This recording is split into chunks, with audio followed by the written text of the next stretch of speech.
Krishna, the Supreme Personality of Godhead, by A.C. Bhaktivedanta Swami, Prabhupāda.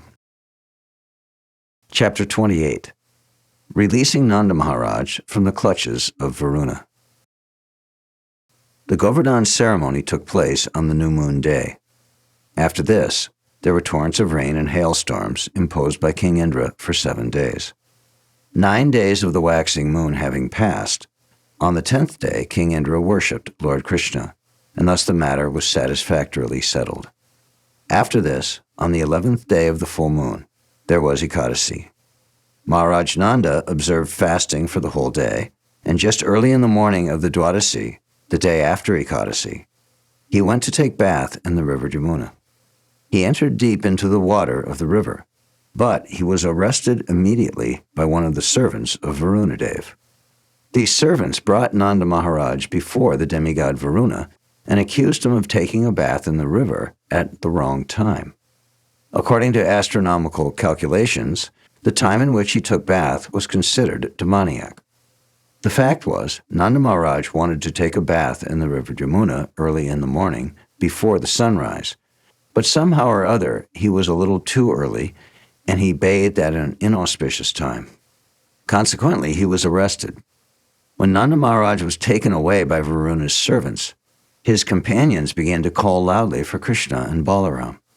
Immediately, Krishna and Balaram could understand that Nanda Mahārāja was taken by Varuṇa, and thus they went to the abode of Varuṇa, for they were pledged to give protection.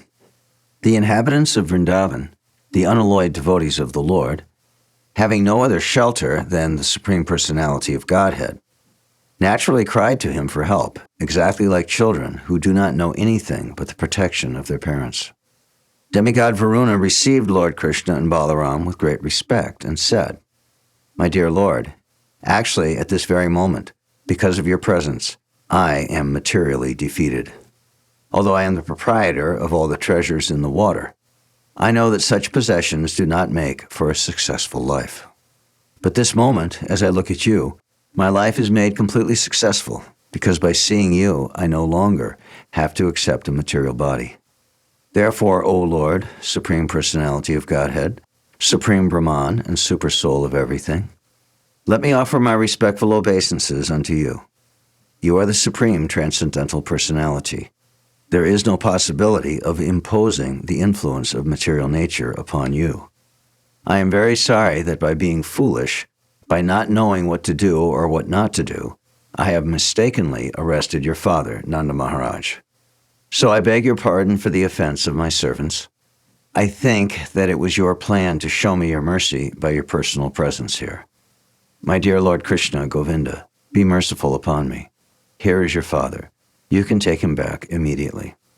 In this way, Lord Krishna, the Supreme Personality of Godhead, rescued his father and presented him before his friends with great jubilation. Nanda Mahārāja was surprised that, although the demigod was so opulent, he offered such respect to Krishna. That was very astonishing to Nanda, and he began to describe the incident to his friends and relatives with great wonder. Actually, although Krishna was acting so wonderfully, Mahārāja Nanda and Mother Yashoda could not think of him as the Supreme Personality of Godhead. Instead, they always accepted him as their beloved child. Thus, Nanda Mahārāja did not accept the fact that Varuṇa worshipped Krishna because Krishna was the Supreme Personality of Godhead. Rather, he took it that because Krishna was such a wonderful child, he was respected even by Varuṇa.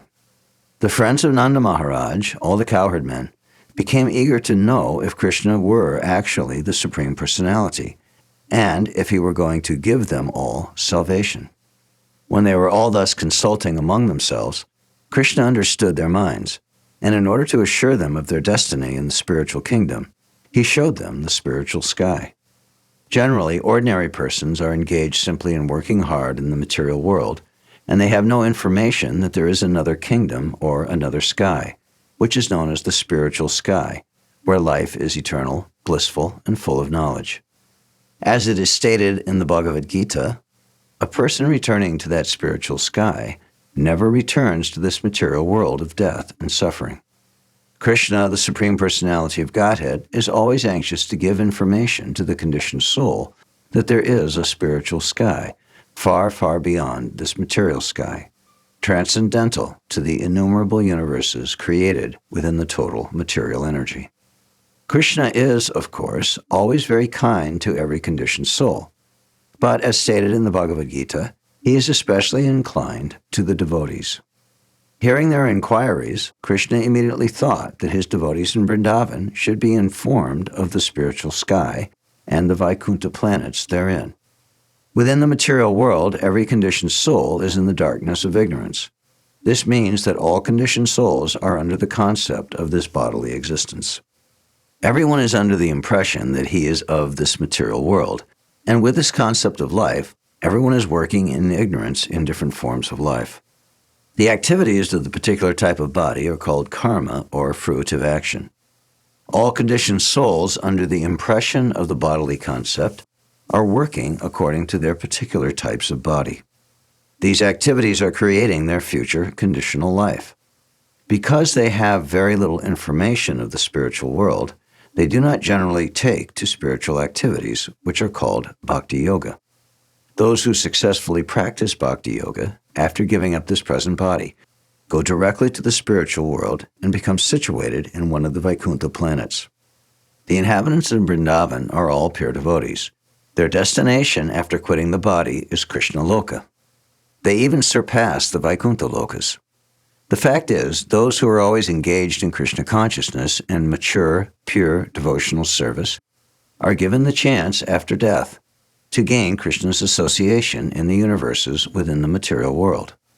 Krishna's pastimes are continually going on, either in this universe or in another universe.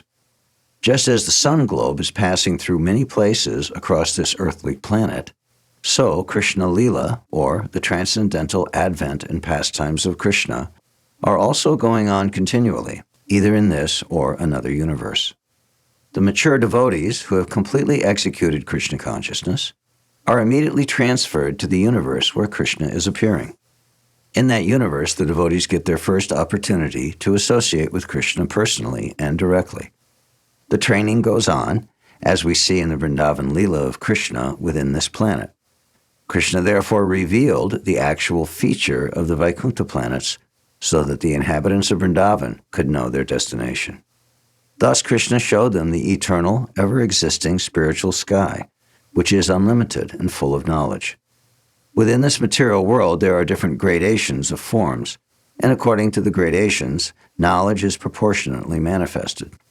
For example, the knowledge in the body of a child is not as perfect as the knowledge in the body of an adult man. Everywhere there are different gradations of living entities, in aquatic animals, in the plants and trees, in the reptiles and insects, in birds and beasts, and in the civilized and uncivilized human forms of life. Above the human form of life, there are demigods, charanas, and siddhas, on up to Brahmaloka, where Lord Brahma lives. And among these demigods, there are always different gradations of knowledge. But past this material world, in the Vaikuntha sky, everyone is in full knowledge. All the living entities there are engaged in devotional service to the Lord, either in the Vaikuntha planets or in Krishna Loka. As it is confirmed in the Bhagavad Gita, full knowledge means knowing Krishna to be the Supreme Personality of Godhead. In the Vedas and Bhagavad Gita, it is also stated that in the Brahma Jyoti, or spiritual sky, there is no need of sunlight, moonlight, or electricity. All those planets are self-illuminating, and all of them are eternally situated. There is no question of creation and annihilation in the Brahma Jyoti, spiritual sky. Bhagavad Gita also confirms that beyond the material sky, there is another eternal spiritual sky where everything is eternally existing. Information of the spiritual sky can be had only from great sages and saintly persons who have already surpassed the influence of the three modes of material nature. Unless one is constantly situated on that transcendental platform, it is not possible to understand the spiritual nature. Therefore, it is recommended that one should take to bhakti yoga and keep himself engaged 24 hours in Krishna consciousness, which places one beyond the reach of the modes of material nature.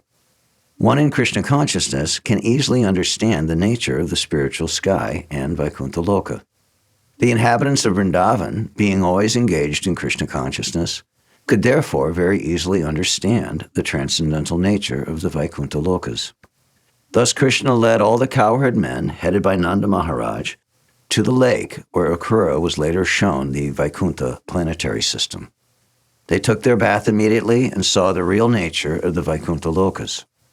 After seeing the spiritual sky and the Vaikuntha Lokas, all the men, headed by Nanda Mahārāja, felt wonderfully blissful, and coming out of the river, they saw Krishna, who was being worshipped with excellent prayers. Thus ends the Bhaktivedanta purport of the 28th chapter of Kṛṣṇa, releasing Nanda Mahārāja from the clutches of Varuṇa. Thank you for listening. For more, click here.